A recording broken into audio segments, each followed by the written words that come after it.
இந்த மாலை நேரத்தில் இந்த விழாவினை சிறப்பாக ஏற்பாடு செய்த உங்கள் அனைவருக்கும் நன்றி. இந்த விழாவிற்கு தலைமையேற்றிருக்கின்ற அன்பு அண்ணன் வடுவூர் நீலமேகம் அவர்களே, அடுத்தபடியாக துணை செயலாளர் என்னுடைய உயிர் நண்பன் பாஸ்கர் அவர்களே, கண்காணிப்பாளர் தர்ணாம் சார் அவர்களே, காலமேகம் துணை செயலாளர் சுகுமார், விஜயன் மற்றும் உள்ளிட்ட ரவீந்திரன் உள்ளிட்ட அனைவருக்கும் என்னுடைய வணக்கத்தை தெரிவித்துக் கொள்கிறேன். இப்போ நாங்கள் நேற்று திருத்துறைப்பூண்டி போனோம். அங்கே போய் ஒரு பெரிய கூட்டம், அதை முடிச்சுட்டு அப்படியே குறிச்சிமலை வந்தோம். அங்கேயும் ஒரு 50-60 பேர் ஒரு கூட்டம். அதுக்கப்புறம் இங்கே இந்த இடத்துக்கு ஒரு இடத்துக்கு வரணுங்கிறதுக்காக தான் நான் நைட்டு காரில் வரும்போதே மழை பெஞ்சிட்டு இருக்கும்போது காலமேகத்துக்கு ஃபோன் பண்ணேன்.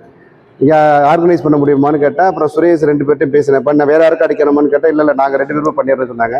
அது மாதிரி ஓரளவுக்கு ஒரு குறுகிய காலத்துக்குள்ளே ஒரு நபர்களை கூட்டு உட்கார வச்சிருக்கிறதுக்கு அவங்க உண்மையில ஒரு தகுதி வாய்ந்த மனிதரான கருதுறேன். அவங்களுக்கு என்னோட நன்றியை மூலம் தெரிவிச்சுக்கிறேன். இப்போ நான் உங்கள் ஊர் வீட்டில் ஓட்டு வைக்கணும்னு எங்களுக்கு ஆசை, ஆனால் முடியாது. சும்மா ஒரு நாளைக்கு நான் கார் எடுத்தேன்னா தம்பி வீட்டில் 10 நிமிஷம், அடுத்த வீட்டில் வரணும் ஒரு 20 பேரோட என்னால் சந்திக்க முடியாது. அதனால நீங்களாம் ஒரு இடத்துல ஒரு அக்கம்பேட் ஆகுங்க, இங்கே சந்திச்சு உங்கள்கிட்ட வாக்கு கேட்கறது எங்களுக்கு சிறப்பாக இருக்கிறதுனால தான் நாங்கள் ஒரு இடத்துக்கு உங்களை வர சொல்லி வாக்கு கேட்டுக்கிட்டு இருக்கோம். இப்போ இது முத்துப்பேட்டை தாலுக்கான்னு வச்சிங்களேன், இப்படி வாக்கு கேட்டுக்கிட்டு இருக்கோம். அடுத்து நீடாமங்கலம் கூத்தாளூர் முடிச்சு இன்னும் நமக்கு நாள் வர இன்னும் 8 நாள் நல்லா எலெக்ஷன் நடந்துட்டு இருக்கோம். இந்த குறுகிய காலத்தில் நம்ம டைம் டேபிள் எப்படி போட்டு எப்படி செட் பண்ணி உழைக்கணுங்கிறத நான் உழைச்சிட்டு இருக்கோம். இப்போ நீங்கள் இங்கே என்ன நிறைய பேர் இருக்காங்க. எனக்கு எல்லாருமே தெரியும். எனக்கு தெரியாது, என் கண்ணுலேருந்து ஒருத்தர் தவிக்க முடியாது. இங்கே எத்தனை பேர் வேலை பார்க்குறீங்க, எவ்வளோ பேர் இருக்கீங்க, எந்தெந்த ஊரில் வருவீங்க, எல்லாமே எனக்கு தெரியும். நான் இன்னும் நிறைய எதிர்பார்த்தேன். நிறைய பேர் வரல, யார் வரலங்கிறதெல்லாம் பேர் எல்லாம் டக்குன்னு சொல்ல முடியும். புரியுதா இல்லையா? அவங்களெல்லாம் நான் இது மாதிரி பேசுன்னு சொல்லி நீங்கள் கேட்கணும், ஓட்டு கேட்கணும். போய் அண்ணா இது மாதிரி கோச்சு கட்டிச்சு சொல்லி கேட்கணும். வரணும், அவங்களும் தன்னோரத்தோடு வரணும். எல்லாரும் நல்ல சிறந்த இங்கே உள்ள எல்லாருக்குமே நான் ஒரு உதவி செஞ்சுருப்பேன். அனைத்து நபருக்குமே என்னால் ஒரு உதவி கிடைச்சிருக்கும். கிடைக்கல ஒரு ஆள் சொல்லுங்க முடியாது, ஏன்னா எனக்கு தெரியும் செஞ்சேன். எல்பிஎஃப் நிற்கும், அதுதான் விஷயம். இந்த மற்ற யூனியன்லாம் பொய் பித்தலாட்டம் ப்ராப்ளம் எங்களை பண்ணுறது. எங்கள் எல்பிஎஃப்ல பொய் சொல்லி நீங்கள் பார்த்துருக்க மாட்டீங்க. உண்மையை மட்டும் தான் பேசுவோம், உண்மையை மட்டும் சொல்லி தான் ஓட்டு கேட்போம். நான் ஓப்பனாக பேசுவேன். நான் மற்ற யாருக்கும் பயப்படப்பட்டு வந்துட்டு வீட்டில் உட்காந்துட்டு எல்பிஎஃப் என்ன செஞ்சு கேட்டுருக்கேன். எல்பிஎஃப் என்ன செஞ்சு சொல்கிறதுக்கு என்கிட்ட 1000 உதாரணங்கள் இருக்குது. அவங்க சொல்கிறது உதாரணம் இருக்குது. அவங்க என்ன செஞ்சாங்க, அவங்கள்ட்ட என்ன பவர் இருக்குது, எல்பிஎஃப் என்ன செஞ்சிச்சு ஏச்சின்னு கேட்கறதுக்கு அவங்களுக்கு என்ன தகுதி இருக்குது. நான் இங்கே உள்ள எத்தனையோ பசங்களுக்கு பாதுகாவலனாக இருக்கேன். அவங்க ஒரு ஆளுக்கு பாதுகாவலனாக இருந்திருப்பாங்களா? சொல்லுங்க பார்ப்போம். அந்த மாதிரி பொய் பிரேட்டு பண்ணி அவர் இப்போ இந்த பணம் கட்டாதவருக்கு வேலை ஆக்கி தரேன்னா அவரெல்லாம் சத்தியமாக இந்த இடத்துல சாட்டி சத்தியம் பண்ணுறாங்க. அவர் நினைச்சாருன்னா எந்த காலத்தையும் செய்ய முடியும். ஆளுங்கட்சியாக உள்ள எங்களால் செய்ய முடியாத அவர் செஞ்சுருவாரா? செய்ய முடியுமா? ஏன் 5 வருஷமா சொல்லிட்டு இருக்கா செய்ய முடியாதுன்னு? முடியாது. ஏன்னா அதுக்கு சட்ட விதி இருக்குது. நம்ம யூனியன் போராடிக்கிட்டு இருக்கோம். அதுக்காக நம்ம அதில் நம்ம அந்த 200 பேருக்கு வாங்கி கொடுக்க நம்ம முயற்சி எடுத்துருந்தா கூட சில பணம் கட்டின பசங்க நாங்கள் மட்டும் 4 லட்சம் கட்டி வேலைக்கு போகிறோம், பணம் கட்டாத பையன் நீங்கள் உள்ள கொண்டு ட்ரை பண்ணுறேன்னு காது கூட நம்மகிட்ட பேசிட்டு போகிற ஆளும் இருக்குது. நம்ம பசங்களுக்குள்ளேயே அவங்க வரக்கூடாதுன்னு நினைக்கிற ஆளும் இருக்குது, வரணும்னு நினைக்கிற ஆளும் இருக்குது. அந்த 200 பேர் உள்ள உள்ளனா வெளியிலேருந்து வேலைக்கு வரதுக்கு அந்த அடுத்த ஜூனியர் வேலைக்கு வரதுக்கு ரெடியாக இருக்கிறாங்க.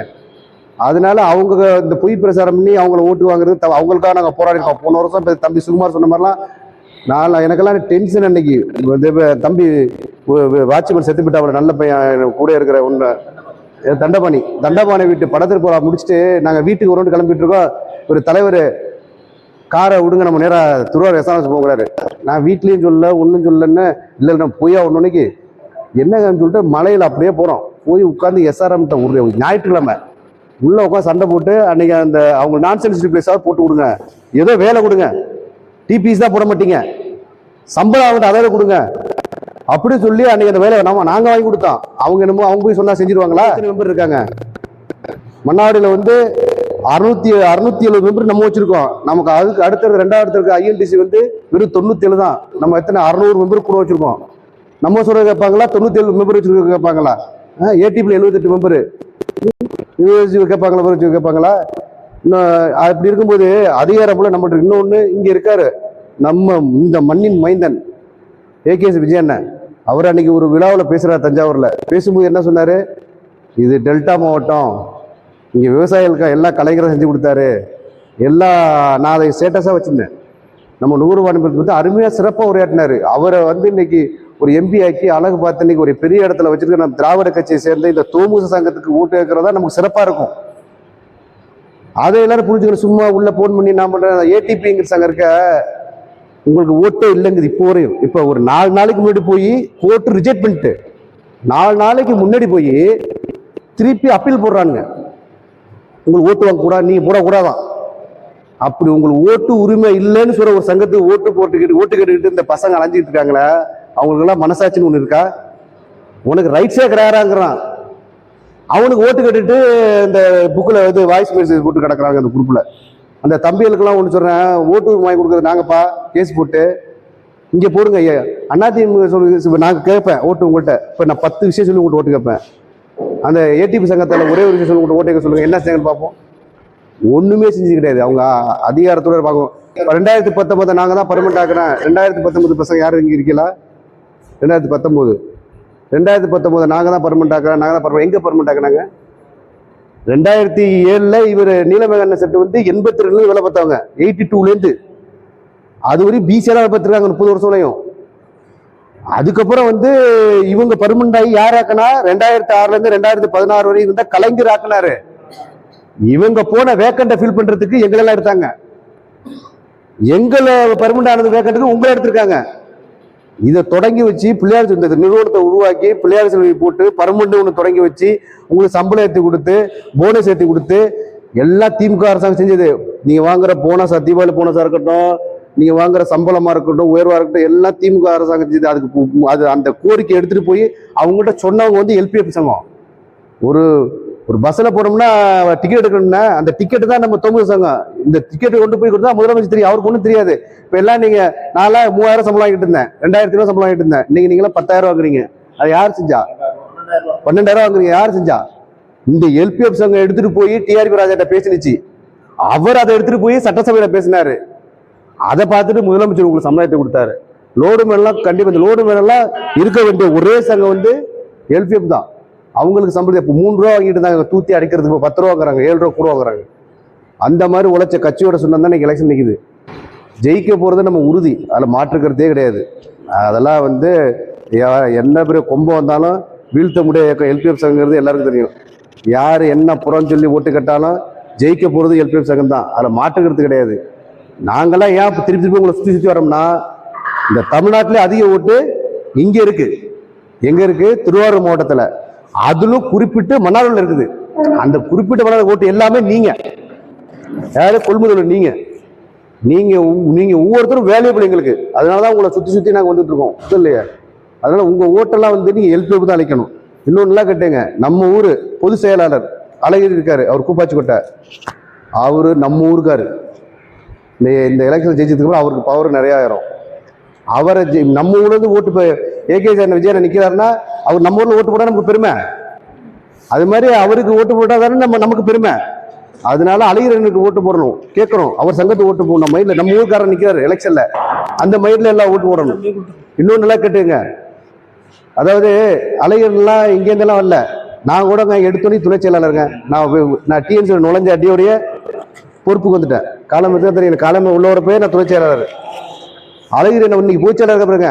அவர் இந்த எல்பிஎஃப் சின்ன செயற்குழுக்களோட இருந்து கிடையாது. அங்க உட்கார்ந்து பிசியா இருந்து தன்னோட கடின உழைப்பாளர் இன்னைக்கு பொதுச்செயலாளர் இருக்காரு. திரும்ப உங்களுக்கு அவருக்கு செக்ரட்டரி இவர் தான். அவர் இங்க பிசியா இருக்கும்போது இவர் தான் செக்ரட்டரி.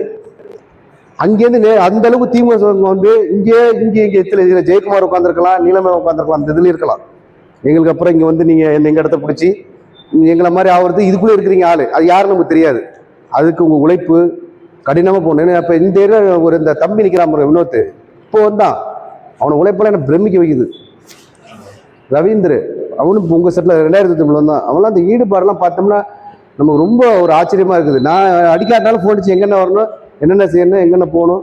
அது மாதிரி யூனியன்ல வந்து பயங்கர ஈடுபாடா இருங்க, ஆக்டிவா இருங்க. யூனியன் உங்களுக்கு எல்லாமே செய்யும்.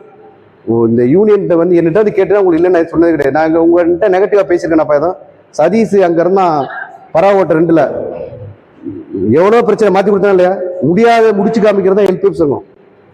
இதை இந்த இந்த பராவோட்ல இருந்து இங்க மாத்திரதான் ஐஎன்டி சாலையோ ஏடிபிஎல்லாம் முடியாது. அந்த மாதிரி அதிகாரம் நம்மள்ட்ட இருக்குது. வரப்போகுது அடுத்த ரூலிங் பார்த்து நம்மளும் அடுத்த போய்விட நம்மளும் வரப்போறோம். நம்ம இப்போ அங்கேயே இருக்கப்பட்ட இன்னும் பவர்ஃபுல்லாக போயிடுவோம்.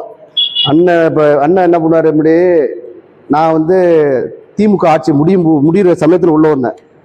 அதுக்குள்ளேயே அதிமுக ஆட்சி வந்துச்சு.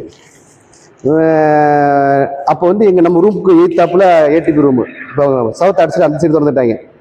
நம்மகிட்ட இருந்தவங்களாம் அங்கே போனாங்க. நம்ம ரூம் யாரும் பயந்து திறக்க மாட்டேன்ட்டாங்க. நான் ஒருத்தவங்க அந்த ரூமை திறந்தேன் துணிச்சலா. என்னடா பார்த்துக்கும்ட்டு அங்கே திறந்த சாவி தான் இன்னைக்கு ஜெயக்குமார் நீங்கள் மாநில அமைச்சர்லாம் வந்துருக்கிறோம். ஆனால் நீங்கள்லாம் எம்பிஎஸ் என்னையும் கைவிடாது. 12th ஒரு அக்ரிமெண்ட் இருக்குது, அதை வச்சு தான் பர்மனெண்ட் ஆகிட்டு இருக்கோம். இன்னும் 2019 பசங்கிட்ட சொல்லிட்டு இருக்காங்க நாங்கள் பர்மனெண்ட் ஆக்கணும். பர்மனெண்ட் எங்கே பர்மனெண்ட் ஆக்குனாங்க? நான் போய் கேஸ் போடுறது எங்கள் சங்கத்தை அழைச்சிட்டு போய் மெட்ராஸில் படுத்துக்கிறத நான் படுத்து இருந்தோம். இப்போ இங்கே ஜேகே இருக்க எல்லா பசங்களும் அந்த கேஸில் வந்தவங்க தான். எல்லா இளங்கோவனாக இருக்கட்டும், சக்தியாக இருக்கட்டும், சர்வானந்தமாக இருக்கட்டும், திருத்தம்பயில் கட்டு பையனாக இருக்கட்டும், இங்கே உள்ள அனைத்து பேரும் அன்னைக்கு எங்கள்கிட்ட பிசியாக இருந்துட்டு நான் அழைச்சிட்டு போய் மெட்ராஸில் படுத்து கிடந்து அப்போ நேரடியாக ஆள் எடுக்க போயிட்டாங்க. ஏடிபியில் ஊட்டியில் பணம் வாங்கிட்டாங்க, அரிப்பு விட்டு எல்லாம் எடுக்கிறாங்க. அனைத்தையும் கேஸ் விட்டு உடைச்சது எல்பிஎஃப் சங்கம். உடைச்சு இன்னைக்கு நாங்கள் அந்த 2000 நாங்கள் தான் அனுப்பினோம். நாங்கள் அனுப்புனதால தான் இந்த பசங்க உள்ள வந்தாங்க. இது வரலாறு தெரியாம வந்துட்டு எங்களை வந்து போஸ்டிங் போட்டு கொடுத்தாரு. நாங்கள் விட்டு தான் நீங்க வர்றது வெளியிலேயே அதை எடுத்துட்டு போயிருப்பாங்க. நாங்கள் பிசியா எடுத்துட்டு இருந்திருப்போம். 2019 ஒரு பேச்சு இருந்திருக்காது, 2023 ஒரு பேச்சு இருந்திருக்காது. இதுதான் உண்மை. இதெல்லாம் எடுத்துட்டு போய் சொல்லுங்க, எல்லாத்தையும் ஓட்டு கேடுங்க. ஒவ்வொரு ஆளும் இங்க உட்கார்ந்து ஒரு 50 பேர் போய் நினைக்கிறேன். 50 பேர் 10 பேர் சேர்த்துனா கூட எனக்கு 500 ஓட்டு கிடைக்கும்.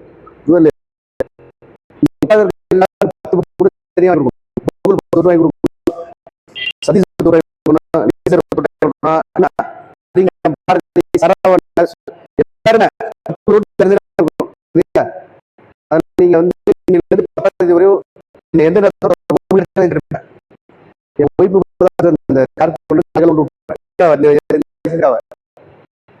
அதனால வந்து நீங்க வாதங்களை 10ஆம் தேதி அதிக கேட்டு விடைபெறுகிறேன்.